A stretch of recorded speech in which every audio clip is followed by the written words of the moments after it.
C'est là qu'on va faire.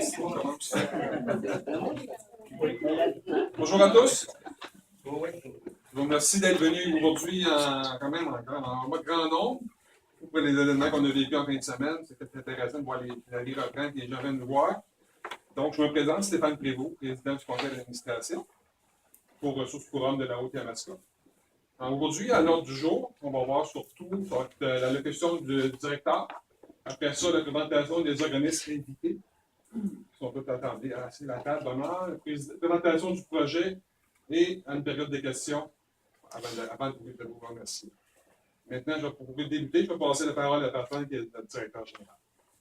Alors, bonjour tout le monde. Ça fait plaisir de vous voir en grand nombre aujourd'hui. Alors, pour commencer, Ressources courantes de la Haute-Yamaska nous a réunis aujourd'hui pour officialiser le projet AS. AS pour hommes abusés sexuellement durant l'enfance. Ce volet s'ajoute à ceux déjà connus, soit hommes qui connaissent des difficultés personnelles et ou relationnelles, ou encore des problèmes de violence conjugale et ou familiale. Quand et comment le tout a débuté? Lorsqu'en avril 2014, il y a eu le séminaire clinique d'accueil d'hommes, une présentation a été faite des services offerts par CRIFAS concernant les hommes abusés sexuellement durant l'enfance. Et c'est à ce moment que l'intervenant, Zakia, a réalisé que le besoin n'était pas disponible dans la région. Zakia est devenue l'instigatrice du projet AS. Un peu plus tard, le coordonnateur, Richard Robert, a fait un sondage auprès de nos partenaires pour savoir si ce projet était un besoin et si on allait nous donner des références. La réponse fut très positive. Comme le projet AS s'intègre à la mission Ressources pour hommes de la Haute-Yamaska, il fut présenté au conseil d'administration pour acceptation et ensuite recevoir le CRIFAS, la formation nécessaire pour donner le service. Le Centre local d'emploi a contribué à 50% du coût de la formation et nous les en remercions. En ce qui concerne les statistiques, près de 90% des agressions sexuelles ne sont pas déclarées à la police. Ça, c'est des statistiques du ministère de la Santé et des Services sociaux du Québec 2014. Les 2/3 des victimes sont âgées de moins de 18 ans. Près de 8 victimes sur 10 connaissent leur agresseur et ont été agressées sexuellement dans une résidence privée. Un homme sur 3 affirme avoir subi des contacts sexuels non désirés durant sa vie. Les séquelles et les symptômes des abus sexuels les plus souvent reportés sont la dépression, la mutilation, les tentatives de suicide, la consommation excessive d'alcool et de drogue, les difficultés interpersonnelles et conjugales et divers troubles de personnalité, notamment le trouble de la personnalité état limite.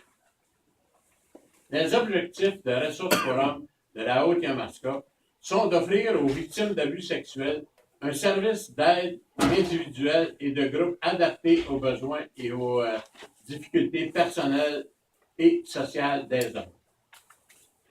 Alors, c'est ça. Maintenant, je vous présente la table d'honneur, c'est-à-dire que les gens vont dire un petit mot chacun pour se présenter l'organisme par rapport à la ressource. Alors, je débute par Mme Evelyne Jonca. Bonjour, je suis coordonnatrice au CRIFAS depuis 1 an maintenant. Le CRIFAS existe depuis 1997. Il a été fondé, cet organisme, par des hommes qui ont vécu des abus sexuels dans l'enfance. Donc, c'est vraiment pour répondre à une réalité qui était là à Montréal pour ces gens-là. Nous, ce qu'on a comme service, c'est du soutien individuel aux hommes qui ont plus de 18 ans et qui ont été agressés dans l'enfance. On offre aussi des soutiens de groupe. Et on offre 4 phases différentes. Nous, les groupes, on les appelle des phases. Donc, il y a la phase 1, qui est la phase où on dévoile, on démystifie ce qu'est l'agression sexuelle puis ce que vivent les hommes. Puis ça, ils en parlent en groupe. Ensuite, il y a une phase thématique où les hommes choisissent eux-mêmes d'emblée ce dont ils vont parler pendant les 10 séances. Ensuite, il y a la phase sexologie, où là, les hommes vont plus parler d'orientation sexuelle, d'identité sexuelle, de problématiques sexuelles ou de leur vie sexuelle liée avec le traumatisme. Ensuite, il y a une phase artistique où là, une fois qu'on a fait les 3 autres phases, les hommes peuvent être vraiment en lien avec leurs émotions. C'est pas tout le monde qui peut nommer ce qu'ils ressentent. Et les hommes, c'est encore parfois plus difficile parce qu'ils n'ont pas été élevés à exprimer leurs émotions. Donc, ça sort d'une autre façon, d'une façon artistique, ça fait de la sculpture, de la peinture, du dessin. Et c'est vraiment, vraiment percutant. On a d'autres projets qui s'en viennent aussi pour d'autres services. On offre de la sensibilisation puis de l'information pour tous les organismes qui s'intéressent à cette problématique-là. Donc, on a une équipe qui va faire de l'information, de la sensibilisation. Ça peut être auprès des jeunes, ça peut être auprès des femmes, des hommes, n'importe qui en fait la demande. Mais surtout, ce qu'on fait, c'est de la formation dans les centres où il y a des intervenants qui travaillent soit en agression sexuelle déjà et qui veulent maintenant le faire au niveau des hommes, ou des centres pour les hommes qui n'ont pas ce service-là spécifique d'agression sexuelle.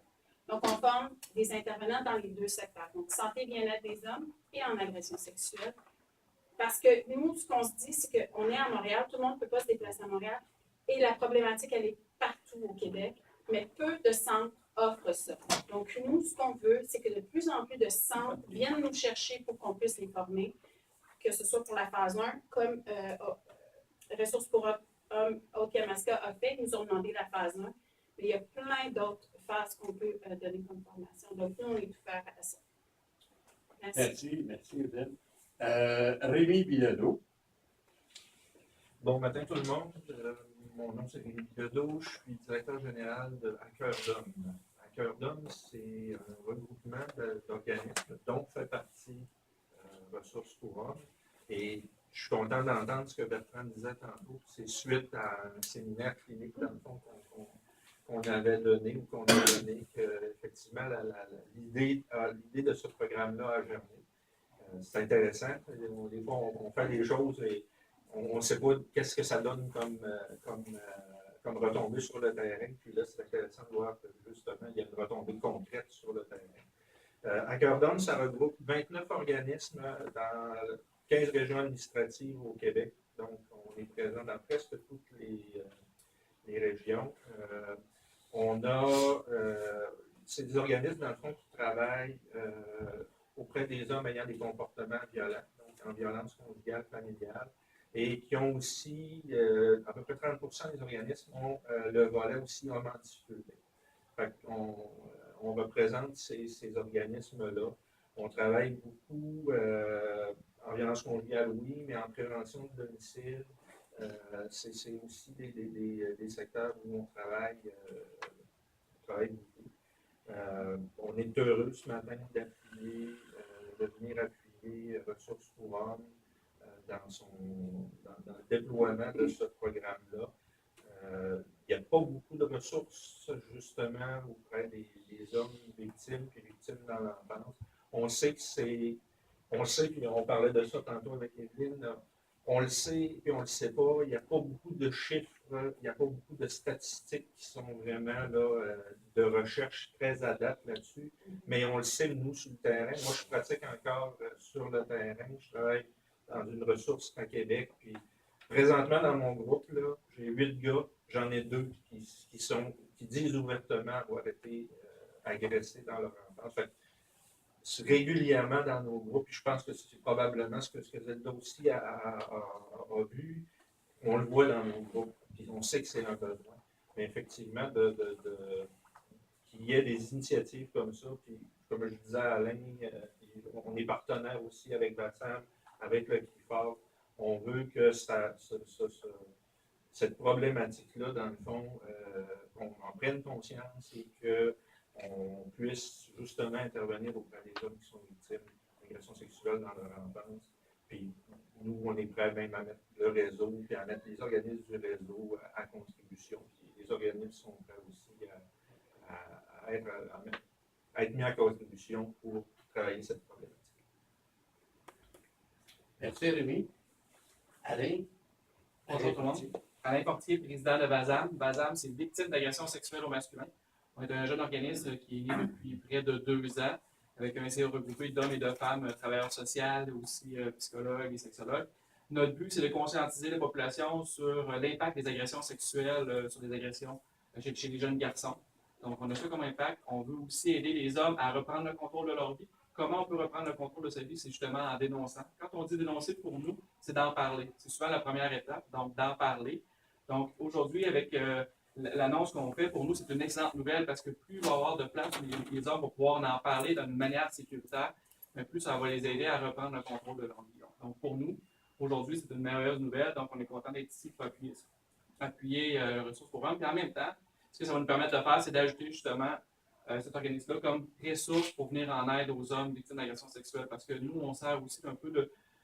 les hommes nous appellent, souvent nous demandent, je cherche une ressource pour me venir en aide, est-ce que tu aurais des noms, tout ça. Donc, on cherche de liens pour être capable de diffuser le plus possible les hommes aux bons endroits. Parce qu'on sait qu'un homme qui essaie à 2 ou 3 fois d'avoir une consultation ou de rencontrer des gens, souvent va se décourager. Donc, nous, notre but, c'est de l'envoyer à la bonne personne dès la première fois. Donc, merci pour l'invitation. Très bonne nouvelle. Merci d'être là, Alain. Merci. Daniel Blanchard? Daniel Blanchette, je suis président du regroupement provincial en santé et bien-être des hommes, un tout récent regroupement qui existe depuis à peine 3 ans et qui est formé de 45 organismes membres. Dans le fond, le but du regroupement provincial est de rassembler des organismes, des ressources communautaires d'un peu partout au Québec et présentement, il y a des ressources justement de toutes les régions qui sont membres. Et dans le fond, c'est de rassembler les forces vives au Québec qui viennent en aide aux hommes parce qu'on sait qu'il y a des besoins pour les hommes qui ne sont pas toujours reconnus à leur juste, je ne dirais pas valeur, mais ampleur. Mais l'important, c'est qu'on puisse se rassembler et voir comment on peut faire de l'éducation populaire, dans le sens de démystifier le fait que des hommes demandent peu d'aide et que ça ne signifie pas qu'ils n'en ont pas besoin. Alors, souvent, quand nous, on en est la preuve vivante, des organismes communautaires, quand on met sur pied une activité pour venir en aide à des hommes, c'est vraiment pas long que ça se remplit et ça déborde. Alors, l'important aussi, c'est de faire des représentations publiques pour le regroupement afin que les organismes d'aide aux hommes soient reconnus, que les problématiques dont que les hommes vivent soient reconnus aussi, à juste titre, et que ces organismes-là communautaires soient reconnus et soutenus par la population et par l'État également. Et un autre volet important qui n'est pas négligeable, c'est qu'il existe toute une panoplie de services gouvernementaux qui s'adressent à toute la population, mais aussi à des hommes. Et c'est important pour nous de s'assurer que ces services-là soient adaptés aux besoins des hommes, ce qui n'est pas toujours le cas, principalement dans le réseau de la santé et des services sociaux.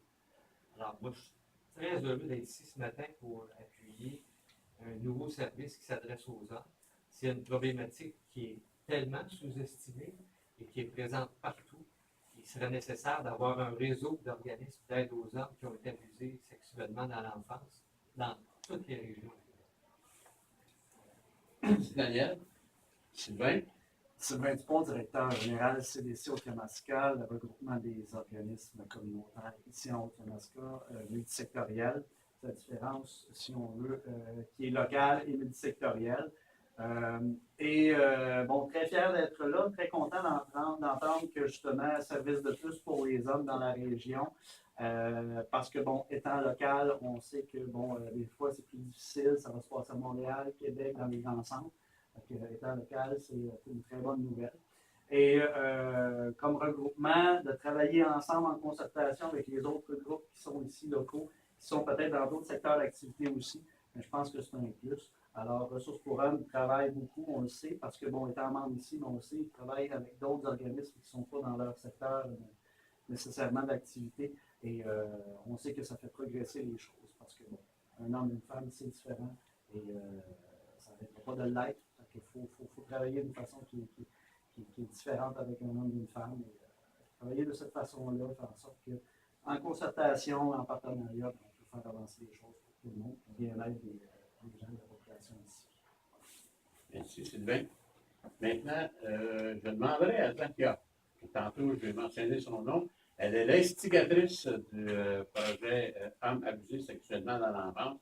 Alors, je vais demander à Zakia de prononcer cette allocution. Moi, je termine avec l'élocution de M. Sylvain. Vous disiez hommes et femmes travaillent en partenariat. Je suis une femme et je suis une investigatrice de ce projet. J'ai assisté au séminaire Cap et ressources courantes et CRIFAS était là. Et quand CRIFAS a parlé des hommes abusés sexuellement, quand ils nous ont présenté cette thématique, ça m'a bouleversée parce qu'on se heurte beaucoup à ce problème-là. Puis on est comme démunis de pouvoir travailler avec ce genre de choses. J'étais quand même très fébrile de venir présenter ce projet à ma direction. Je suis quand même une femme qui va faire naître un projet, mais je n'ai reçu que une réponse très positive de la direction du conseil d'administration et ne pas oublier de mon coordinateur qui m'a encadré et chapeauté du début jusqu'à la fin. Richard, ça m'a fait vraiment plaisir. Alors, j'ai une allocution, mais je l'écris parce que je vais la moitié des mots. Alors, l'abus sexuel doit avoir le palmarès d'être partagé avec les violences les plus graves, les plus destructrices et les moins dénoncées. C'est une vérité criante. La loi du silence règne sur cette forme de violence souvent commise par les proches. La loi du silence, l'homme a tendance à ne pas beaucoup parler. Par contre, nous, les femmes, quand on dévoile tout, le problème est à moitié réglé. L'abus sexuel a un impact sur la santé physique et psychique, sur la personnalité, la vie sociale, scolaire, professionnelle, personnelle, familiale et amoureuse. L'alternative la plus simple est d'accepter, d'affronter la vérité. Puis, entre parenthèses, une grande souffrance, que ces hommes-là viennent affronter cette vérité. Plus la victime arrive à vivre ces émotions qui font partie de la réalité de l'abus sexuel, plus il lui est possible de retrouver une certaine paix. La vie est une boîte à surprises qui risque d'éclater au moindre stimulé. Les souvenirs de l'abus sont envahissants et menaçants. Notre accompagnement personnel permet à la personne de victime de prendre une certaine distance par rapport à ce passé, mais cette fois-ci, le passé est mieux digéré. Cela permet de passer à autre chose, à la possibilité de vivre le moment présent dans une grande liberté. Puis ça, c'est une réalité qu'on a vue, qu'on a travaillé, qu'on a adoptée, puis je suis fière de le dire parce que je l'ai vécu avec ça. À ne pas oublier que l'abus sexuel n'affecte pas seulement les victimes, mais aussi cela retentit sur son entourage. L'homme qui vient chercher de l'aide est très conscient que cet acte a un impact sur son mal vécu et les comportements inadmissibles en société. Notre qualité d'accueil, d'écoute et d'accompagnement font de nos rencontres une réussite. Nous composons avec une certaine résistance parce que la victime se dévoile. C'est pour cela qu'au début, certaines rencontres sont individuelles. C'est un homme brisé, cassé, à qui il faut laisser tout l'espace pour qu'il parle, pour qu'il se sente à l'aise. Après avoir acquis une certaine assurance, l'accompagnement au groupe prend sa place. Et c'est la meilleure des choses parce que le vécu des autres vient lui donner un grand courage. D'après notre expérience, nous avons constaté que le besoin est criant. D'après le sondage qu'a fait notre coordinateur, c'est vrai que le besoin est criant et c'est vrai que nous sommes déjà arrivés à remplir des listes pour le futur. Nous nous prioriserons dans notre accueil l'écoute de la victime dans sa globalité, en tant qu'être unique que favorise l'espace donné à ces personnes. Je vous remercie. Merci, Zakia. Maintenant, avant de passer à la période de questions, je vais vous présenter. Il y a quand même d'autres organismes dans la salle ici présents, alors je veux vous dire merci. Et je vous demanderai peut-être de vous présenter en commençant par Sarah. Ben, bonjour, Sarah Boisvache pour le CAVAC Estrie. En fait, je couvre le point de service de Granby. Je suis à la Sûreté municipale de Granby. Donc, beaucoup de références policières. C'est sûr qu'on accueille beaucoup de gens là, qui ont été victimes d'agressions sexuelles, surtout femmes, quelques hommes. Donc, dans le sondage, oui, il y avait quelques hommes là, qui ont dévoilé. On n'avait pas de ressources vers qui les référer avant. Donc, je suis vraiment contente qu'un service comme ça puisse être offert à Granby. Manuela.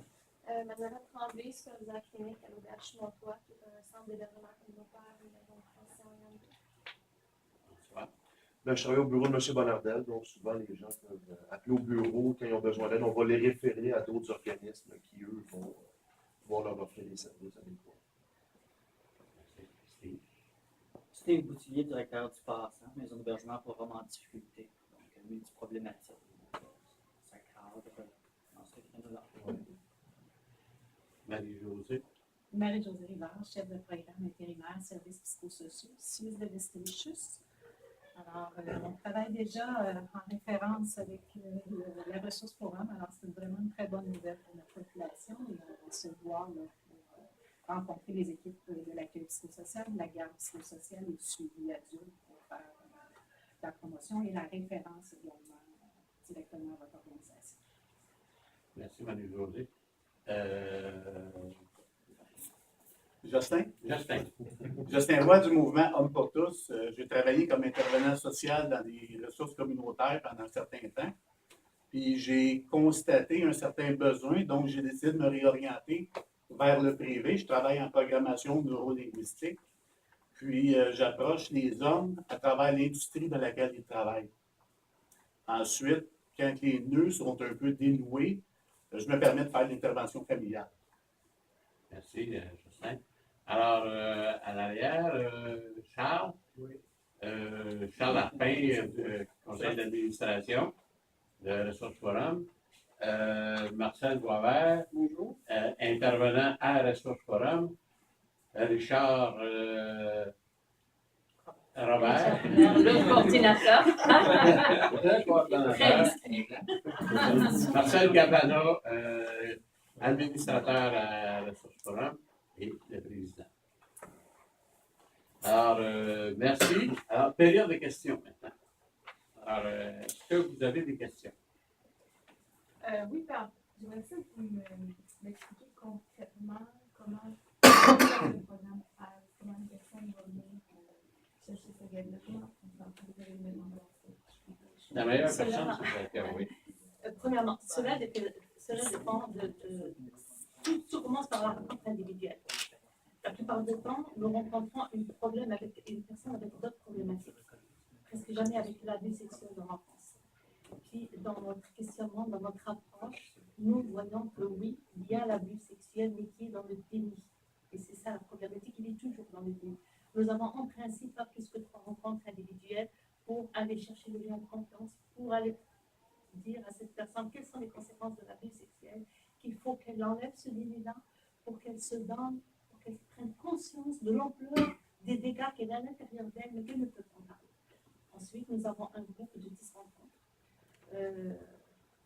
avec à peu près 6-7 ans. Et durant les 10 rencontres, nous avons des thématiques qui ont été montées par Tripas, qu'on leur fait par Tripas. Quand on leur montre, c'est sûr qu'il y a certains, il y a aussi nos couleurs aussi. Nous avons les valeurs du bureau aussi. Puis, ils terminent les 10 séances. Le premier groupe, ça s'est très très bien passé. Il y a eu presque, oui, on va dire qu'il y a un groupe. Il y a eu un décrochage dû à un cancer. Le gars, il a eu des dents chimiques, donc il ne pouvait pas venir. Mais sur les 7 personnes, une, elle a dû arrêter, donc ils sont restés 6. Et la dernière journée, nos 6 personnes étaient là. Puis, ils étaient très fragilisés dans la découverte de ce qu'ils vivaient.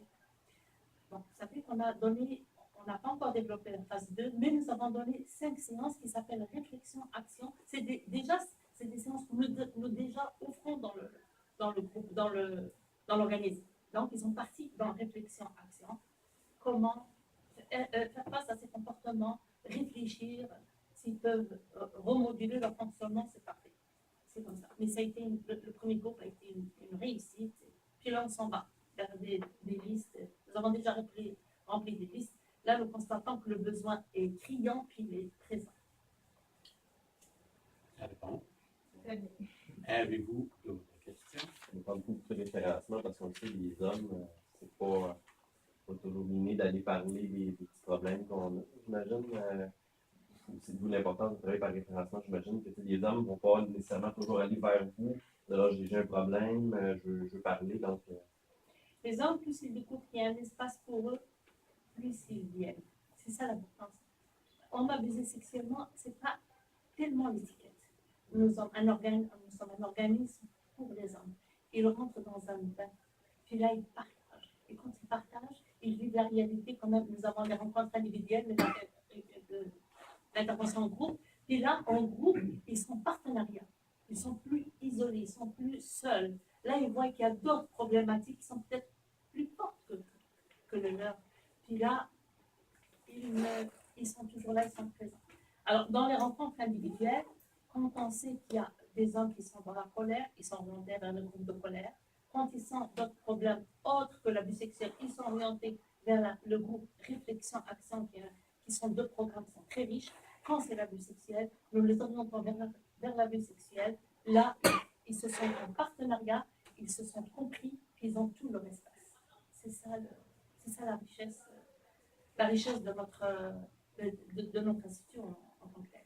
Et plus précisément, quand tu parles de référencement, c'est sûr que les organismes, que ce soit le CAVAC, que ce soit l'Auberge sous Montois, le Passant ou les sites 3S, c'est parce que des fois, c'est déjà là, le problème est déjà peut-être identifié. Alors, à ce moment-là, on nous réfère la personne et puis, ben là, on s'en occupe. On la met sur, comme vous avez dit.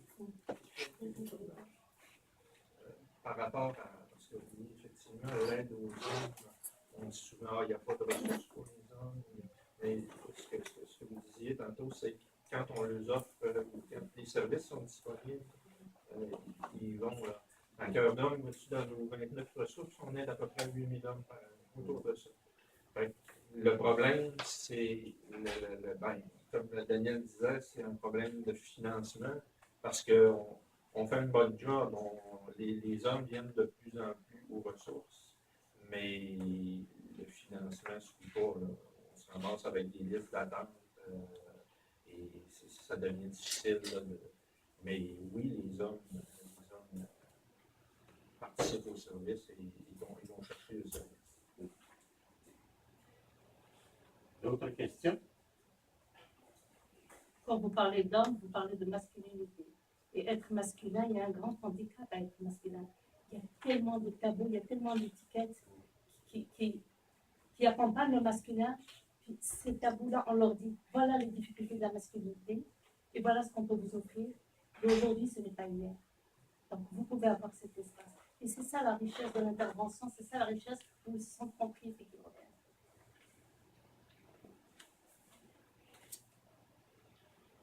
D'autres questions? Oui. Je lève la main. Oui, Correct. Bon, j'entendais 10 rencontres, premièrement, phase 1. Je fais le lien avec à Montréal, qui a 4 phases. À Granby, est-ce qu'il y a un objectif? Je sais que c'est avec les plus démarches, donc il faut commencer un peu après l'autre. Mais jusqu'où, au niveau des phases, il y a une intention d'aller, si jamais ça fonctionne bien? Est-ce qu'il y a une intention de développer les 4 phases ou juste une ou 2 phases? Bon, éventuellement, écoute, Steve, éventuellement, on ajoutera peut-être une phase. On pourra peut-être. Ouais. Mais pour l'instant, on s'est concentré sur la phase 1. Et puis, on dit, bon, ben, on va l'appliquer comme il faut. Et puis, on verra. Parce qu'il fallait quand même voir la demande. Hein. Il fallait quand même la réceptivité du projet. Alors, partant de là, et quand on voit que ça fonctionne, bien là, probablement, en collaboration évidemment avec le conseil d'administration de Ressources Propres, on verra peut-être à continuer et d'aller un peu plus loin dans le projet. Comme Evelyne disait tantôt, il y a 4 ou 5 phases alors à ce moment-là. Mais sans toutes les avoir, mais au moins peut-être une ou 2 phases, les 2 premières. Ce qu'on se rend compte, c'est qu'il y a des centres à qui on a vendu la phase 1, où on les a formés à la phase 1, ils ont développé leur propre phase 2, si on veut. Tu sais, parce que c'est des intervenants de qualité là, qui sont là. Il faut juste comme avoir les bases, mais une fois que ça c'est fait, ils peuvent développer leur propre chose. Puis même la phase 1, on le voit chez des gens qu'on a formés, leur phase 1 est différente de la nôtre parce qu'elle a évolué différemment. On a des intervenants qui ont fait évoluer notre phase 1, puis eux, ils ont eu d'autres intervenants. Donc, la base est la même, c'est-à-dire d'accueillir l'homme dans sa globalité. Parce qu'on n'est pas là pour aider l'homme à avoir des comportements différents. Tu sais, on ne travaille pas sur la toxicomanie, on ne travaille pas sur la violence, on travaille sur la cause. Donc, la base est la même pour tous les centres. Maintenant, la phase sexo, par exemple, ça a été développé chez nous. Ça fait 5 ans que c'est bien rodé. On est prêt à la vendre. Et celle-là, elle est très spécifique à c'est quoi être un homme. quand on est abusé sexuellement? Est-ce qu'on est un homme différent d'un autre homme? Et ça, elle a sa valeur ajoutée. Puis là, en ce moment, on est les seuls à l'avoir, celle-là. On l'a développée, refaite. Et là, elle est vraiment prête. Et on en est très, très fiers. C'est quoi être un homme? Merci, Evelyne. Oui, je sais. Je me demande, la question va s'adresser à Zakia. Je me demande au niveau de l'intervention, quand on est en atelier de groupe, puis je comprends que c'est toi qui fais principalement l'intervention. Nous sommes deux, Richard et moi. Richard est présent. Oui, Richard est présent. C'est très important d'être encadré, que ces hommes soient encadrés. Puis, il ne faut pas oublier quand même que l'intervention d'une femme, ce n'est pas tout à fait l'intervention d'un homme. Lui, c'est un homme, il est très représentatif pour cet homme-là, pour ces hommes-là.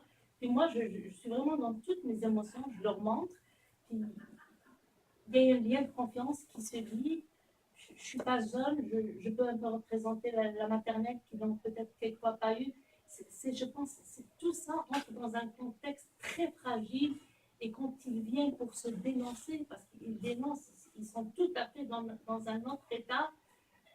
Quand je suis avec une seule personne, que quand-même je me déplace, je m'assois avec cette personne qui va se dévoiler. Richard est en avant, qui encadre les autres.